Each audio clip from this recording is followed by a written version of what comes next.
السعرات الحرارية في آيس كريم كيت كات ستيك.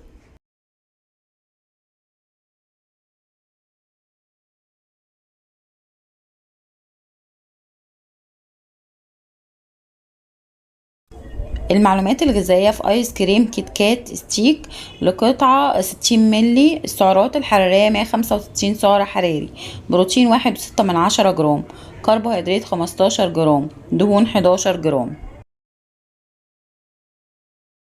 لو حد حابب يعرف سعرات لأي أطعمة ياريت يكتبلي في التعليقات. وشكرا ليكم على المشاهدة، وما تنسوش الاشتراك في القناة للحصول على المزيد من المحتوى المفيد حول الصحة والتغذية، وانتظرونا وقيم غذائية جديدة.